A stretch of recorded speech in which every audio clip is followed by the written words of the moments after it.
Saudara, kita akan meneruskan serial pelajaran kita tentang mengenal Roh Kudus. Dan hari ini kita memasuki serial keempat yang saya beri subtema Karunia Roh Kudus dan cara mengujinya. Apa arti dari karunia Roh Kudus? Karunia Roh Kudus secara singkat dapat didefinisikan sebagai suatu kemampuan khusus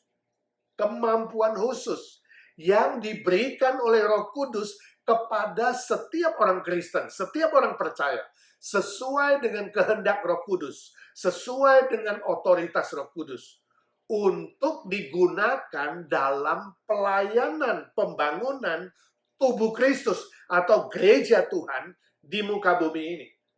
Mari kita baca firman Tuhan yang dicatat dalam 1 Korintus pasal 12 ayat 11 dan Roma pasal 12 ayat 4-5. Demikian firman Tuhan. Tetapi semuanya ini dikerjakan oleh Roh yang satu dan yang sama, yaitu Roh Kudus, yang memberikan karunia kepada tiap-tiap orang secara khusus seperti yang dikehendakinya. 1 Korintus 12 ayat 11. Lalu Roma 12 ayat 4-5 demikian firman Tuhan. Sebab sama seperti pada satu tubuh kita mempunyai banyak anggota, tetapi tidak semua anggota itu mempunyai tugas yang sama. Ayat 5, demikian juga kita, walaupun banyak, adalah satu tubuh di dalam Kristus. Tetapi kita masing-masing adalah anggota yang seorang terhadap yang lain.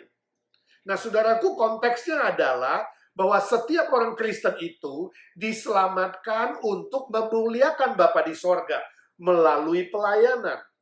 Untuk itu, Roh Kudus yang ada di dalam setiap diri orang Kristen akan memberikan karunia Roh Kudus kepada setiap orang Kristen tanpa kecuali.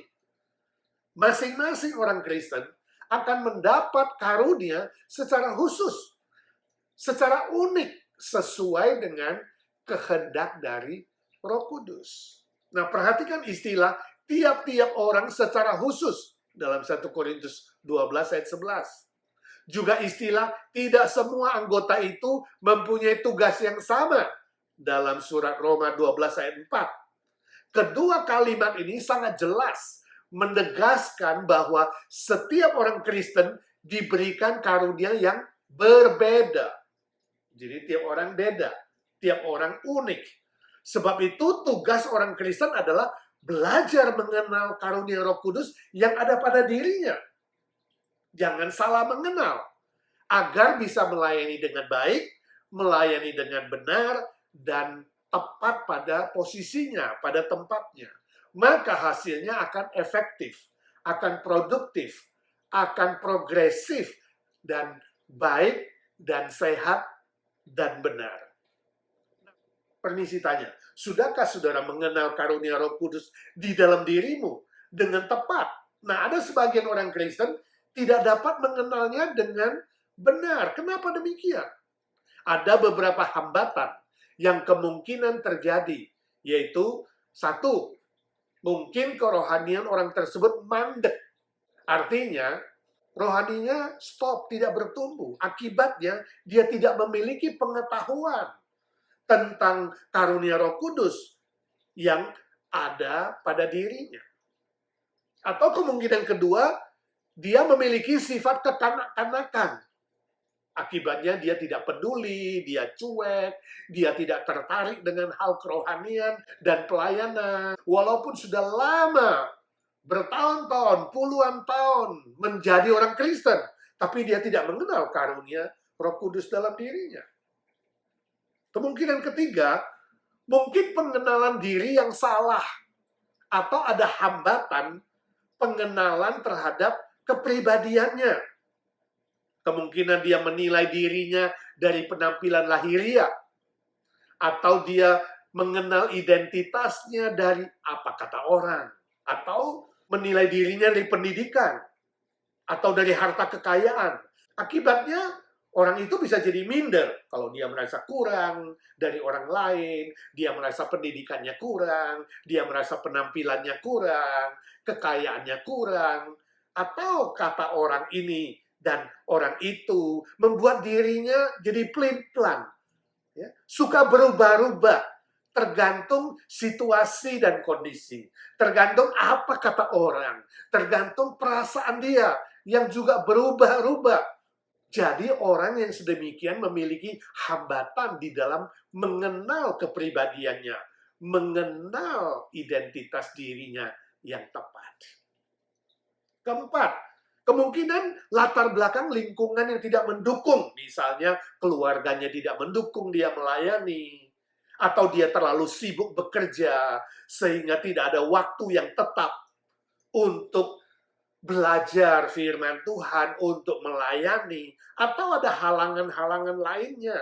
Akibatnya, dia tidak pernah terpikir untuk melayani pekerjaan Tuhan, untuk belajar mengenal karunia Roh Kudus dalam diri.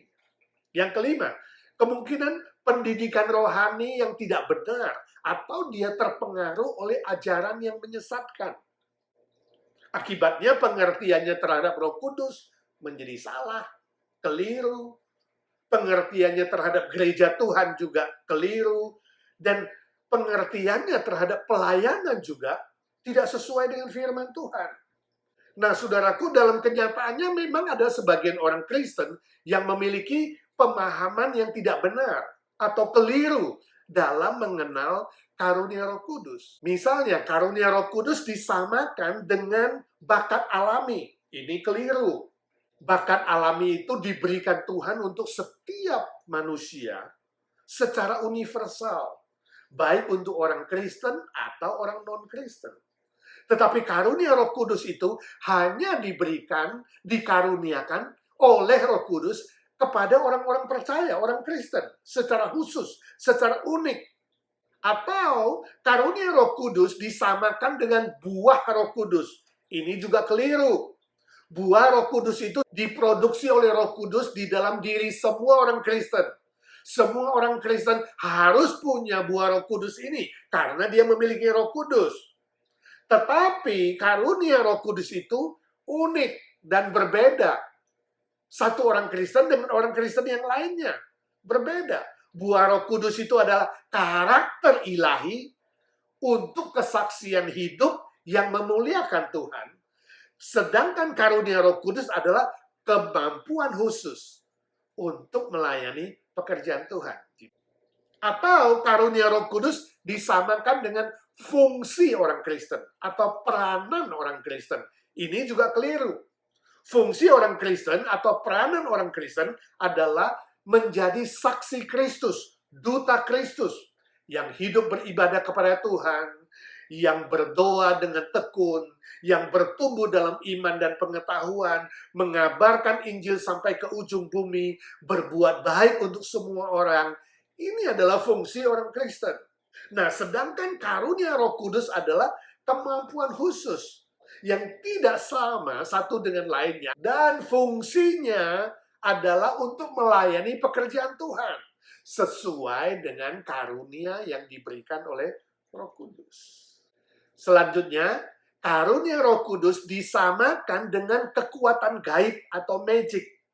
Ini juga keliru.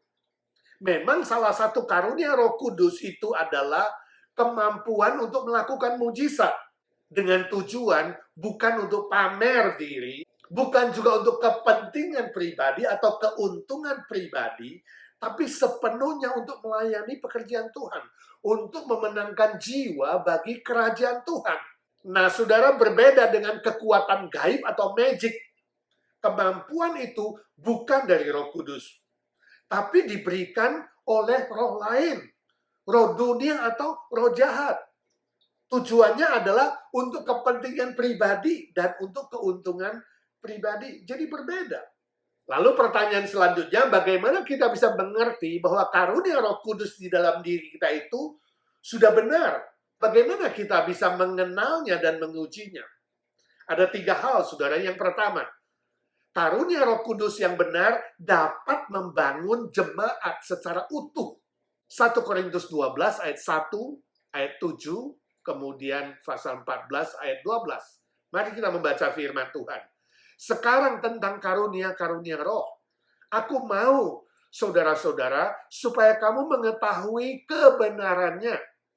Ayat ke-7, tetapi kepada tiap-tiap orang dikaruniakan penyataan roh atau karunia roh untuk kepentingan bersama. Pasal 14 ayat 12. Demikian pula dengan kamu.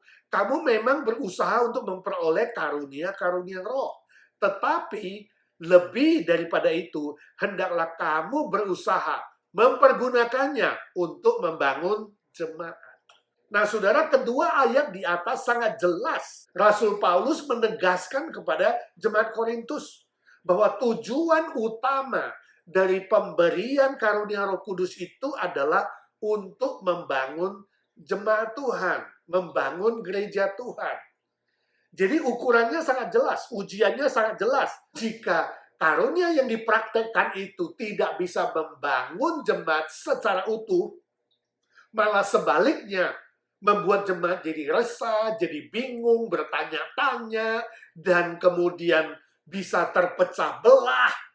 Hati-hati saudara, ini pasti bukan karunia Roh Kudus yang benar. Ini keliru, ini karunia yang bukan dari Roh Kudus. Hati-hati. Saudaraku, dalam sejarah gereja, khususnya yang berlatar belakang karismatik ekstrim, memberitahu kepada kita mereka mengalami masalah seperti ini, mempraktekkan karunia-karunia yang membuat jemaat resah, bingung, dan akhirnya jemaat terpecah belah secara tidak sehat. Kedua, karunia Roh Kudus yang benar dapat dipraktekkan secara nyata, konkret, dan hasilnya adalah positif. Mari kita baca firman Tuhan dalam 1 Timotius 4 ayat 14 sampai 15. Demikian firman Tuhan. Jangan lalai dalam mempergunakan karunia yang ada padamu, yang telah diberikan kepadamu oleh nubuat, dengan penumpangan tangan sidang penatua. Perhatikanlah semuanya itu. Hiduplah di dalamnya supaya kemajuanmu nyata kepada semua orang. Perhatikan istilah, jangan lalai dalam mempergunakan karunia yang ada padamu, ayat 14a. Bahwa karunia Roh Kudus itu dapat dipraktekkan secara nyata, secara konkret. Perhatikan pula istilah kemajuanmu nyata kepada semua orang. Ayat 15b. Ini menunjukkan hasilnya nyata, hasilnya positif, hasil yang baik, hasil yang benar, yang bisa disaksikan, yang bisa diceritakan orang lain. Jadi saudaraku, pelayanan itu bukan menjadi pujian bagi diri sendiri, atau dengan mulut sendiri memuji diri sendiri, bukan. Tapi dipuji oleh mulut orang lain. Orang lain yang bersaksi, yang berkata, oh betul pelayanannya bagus. Oh betul ada hasil yang baik, ada hasil yang positif. Oh betul dia sungguh-sungguh telah menjadi berkat untuk jemaat, membangun jemaat. Jadi orang lain yang bersaksi, orang lain yang bercerita. Saya teringat cerita guru sekolah minggu. Suatu kali ada seorang anak yang masih umur 5 tahun, pulang dari sekolah minggu dan ditanya oleh orang tuanya, "Nak, tadi ibu guru mengajar cerita tentang apa?" Lalu anak itu, katakanlah namanya Noni, Noni berkata, "Ma, tadi bu guru ya, aduh, anting-antingnya besar, Ma. Seperti kulit kerang yang besar dan ada kalungnya besar. Juga alis matanya tebal, Ma. Dan sepatu bootnya tinggi sekali." Mamanya tertawa. Dan mamanya bilang, "Iya, tapi bu guru cerita apa?"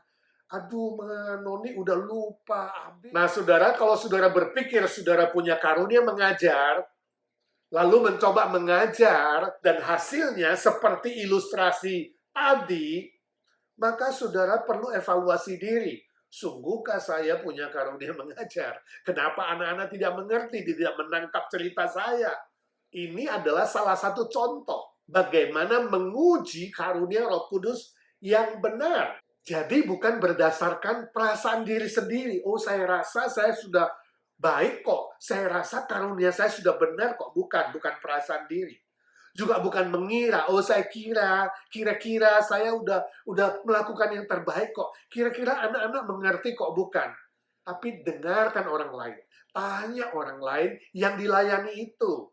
Ya, untuk cek dan recheck Lalu evaluasi. Hasilnya bagaimana? Positif gak? Baik gak? Bertumbuh gak? Membangun gak? Nah, itu menjadi batu ujiannya. Apakah karunia Roh Kudus pada diri kita sendiri itu sudah benar? Cukup jelas? Yang ketiga, karunia Roh Kudus yang benar dapat dikembangkan dan dikobarkan secara terus-menerus oleh semangat dari Roh Kudus. Mari kita baca 2 Timotius pasal 1 ayat 6 sampai 7. Demikian firman Tuhan. Karena itulah kuperingatkan engkau untuk mengobarkan karunia Allah yang ada padamu oleh penumpangan tanganku atasmu. Sebab Allah memberikan kepada kita bukan roh ketakutan, melainkan roh yang membangkitkan kekuatan, kasih, dan ketertiban. Nah, saudaraku, konteksnya adalah Paulus menasihati Timotius agar karunia-karunia yang ada di dalam dirinya dikembangkan dan dikobarkan terus-menerus oleh semangat Roh Kudus. Artinya, semakin dia melayani, semakin dia menikmati. Semakin dia melayani, semakin ingin bertumbuh dan semakin ingin maju. Semakin memicu diri dan memacu diri dengan semangat belajar, semangat pelayanan yang semakin baik dan semakin baik. Sebab apa? Sebab Roh Kudus sesungguhnya membangkitkan kekuatan, membangkitkan cinta kasih, dan membangkitkan ketertiban atau disiplin dalam kehidupan, dalam pelayanan orang tersebut. Jadi saudara, ini adalah batu ujian yang sangat jelas, bukan? Bila saudara semakin melayani, semakin bersemangat, semakin melayani, semakin ingin belajar dan ingin maju. Semakin melayani, semangat saudara semakin berkobar-kobar, berapi-api. Membuat saudara memicu diri dan memacu diri. Itu pasti karunia dari Roh Kudus. Itu sudah benar, itu sudah tepat.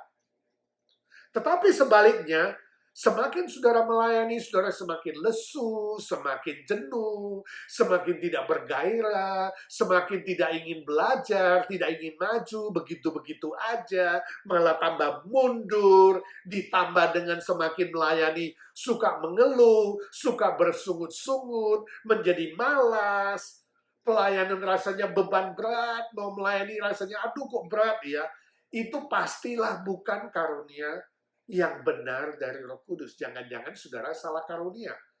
Ditambah lagi saudara, kalau saudara semakin melayani membuat saudara tidak semakin disiplin, semakin lalai, itu pasti bukan dari Roh Kudus. Lalu saudara semakin tidak mengasihi, tidak semakin mencintai pelayanan Tuhan, tidak mencintai orang yang dilayani, itu pasti bukan dari Roh Kudus. Membuat saudara semakin takut, semakin khawatir, itu pasti bukan dari Roh Kudus. Karunianya salah. Sebab Roh Kudus yang sesungguhnya memberikan kekuatan, memberikan keberanian, memberikan sukacita, memberikan cinta kasih, dan disiplin bagi orang yang menerimanya.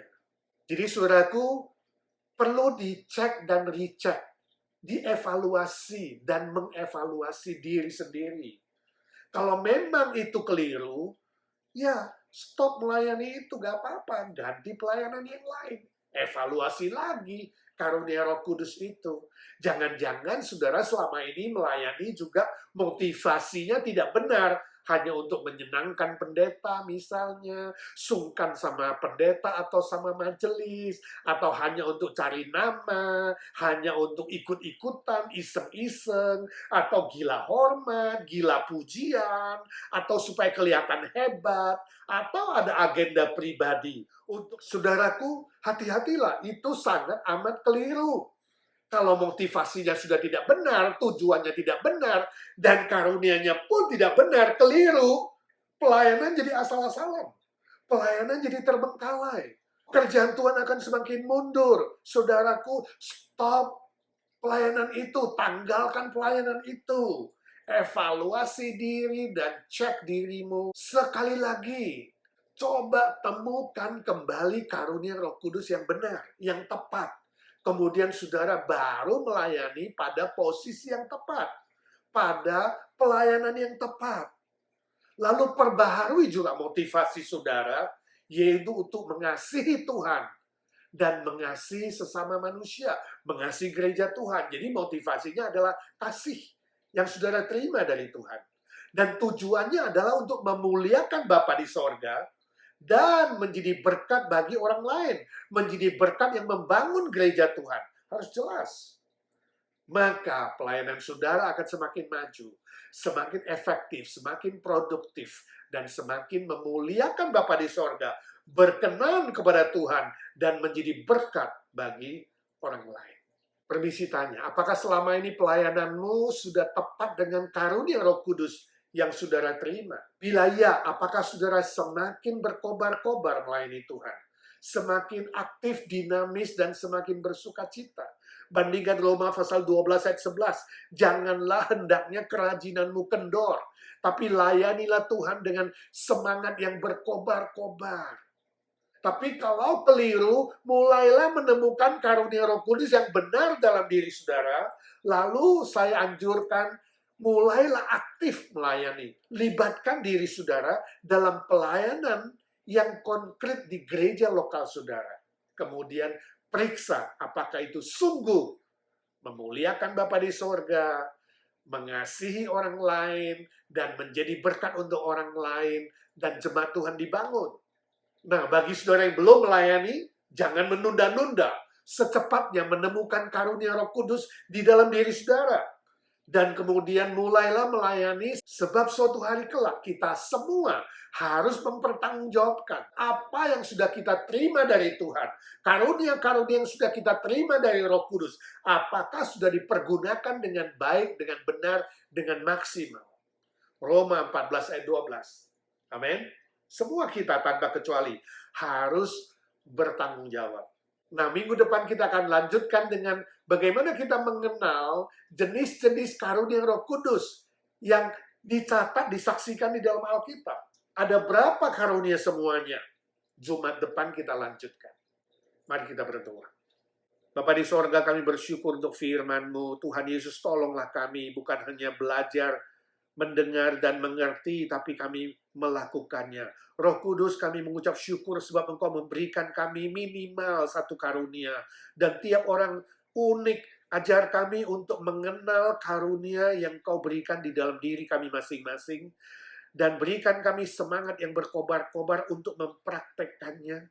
Dan boleh mengujinya, apakah sungguh-sungguh membangun jemaat, apakah sungguh-sungguh membuat kami lebih sukacita, lebih bergairah, dan lebih ingin bertumbuh, dan apakah sungguh-sungguh menjadi berkat untuk orang lain, dan memuliakan Bapa yang di sorga.